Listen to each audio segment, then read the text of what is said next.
Bienvenue à quelques minutes avec Dieu. Aujourd'hui, je suis très ravi de vous retrouver autour de la parole de Dieu encore aujourd'hui. Et aujourd'hui, notre thème, c'est l'exemple de foi d'Abraham. L'exemple de foi d'Abraham. La Bible appelle Abraham le père de foi. Il est notre père dans la foi. Alléluia. Et nous allons, n'est-ce pas, lire une écriture, n'est-ce pas, pour voir cet exemple de foi qu'il était pour nous. Abraham est appelé le père de la foi.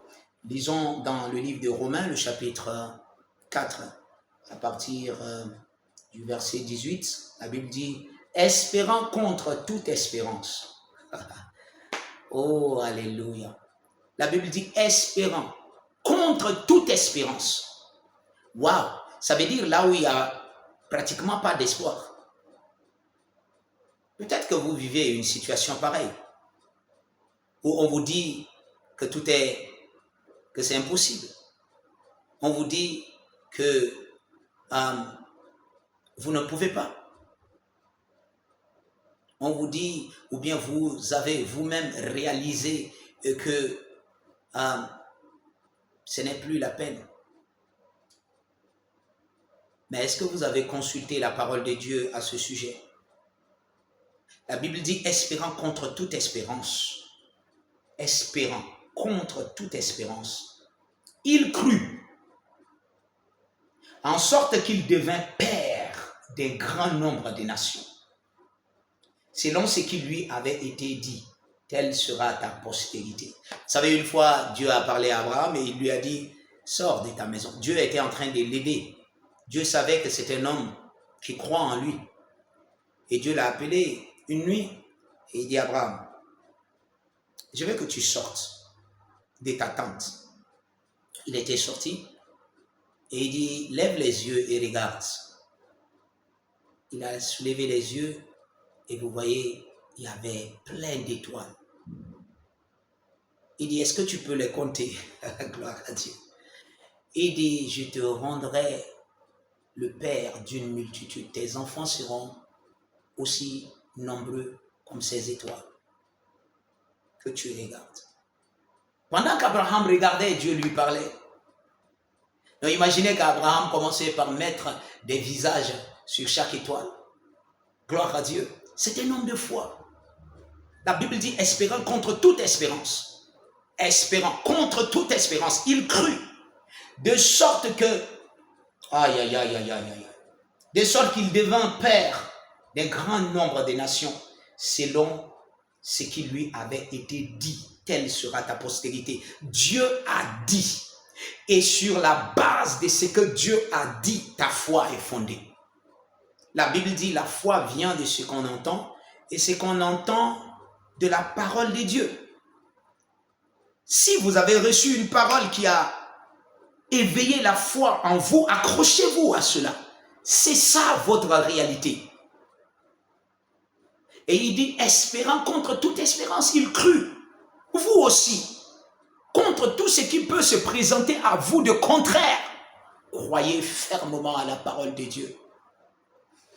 Nous continuons un peu la lecture. Le verset 19 dit, et sans faiblir dans la foi.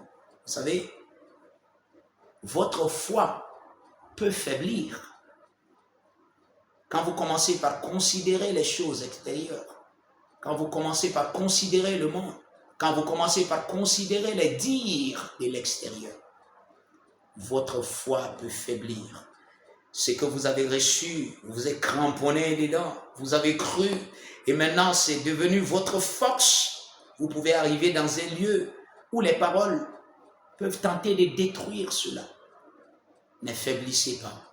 Il dit, sans faiblir dans la foi, il ne considéra point que son corps était déjà usé. Waouh! Il a reçu une parole, bien qu'il était âgé.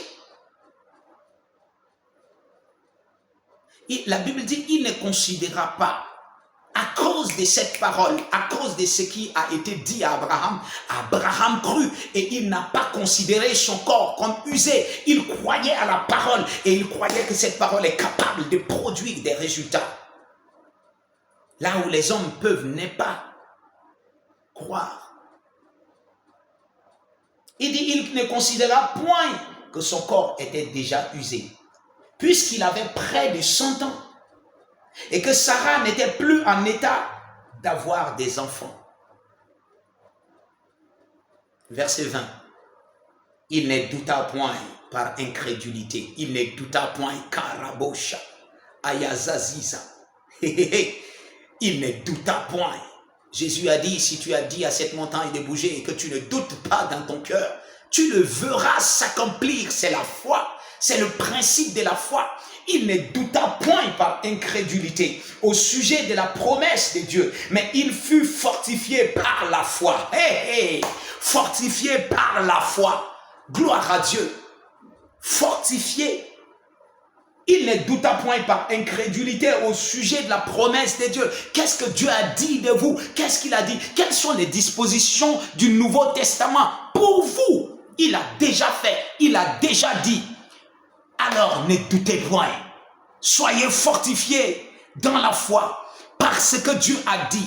Si vous sentez que vous êtes, peut-être, vous avez des malaises, vous avez des maux de tête et autres, vous dites, je suis en bonne santé parce que Christ est mort pour moi. Il a pris, n'est-ce pas, mes meurtrissures. Il a pris ma maladie sur lui déjà. Je ne suis plus malade parce que j'ai la santé de Christ et vous ne faiblissez pas. Vous êtes fortifiés dans la foi. Vous n'abandonnez pas. Cette situation change au nom de Jésus. Cette situation de la famille change au nom de Jésus. Cette situation de manque de travail change au nom de Jésus. J'ai un travail par la puissance du Saint-Esprit parce que les dispositions de l'évangile de Jésus-Christ, c'est pour vous. Vous êtes un béni. Vous avez été béni. Wow, wow, wow, wow. Il dit, mais il fut fortifié par la foi, donnant gloire à Dieu.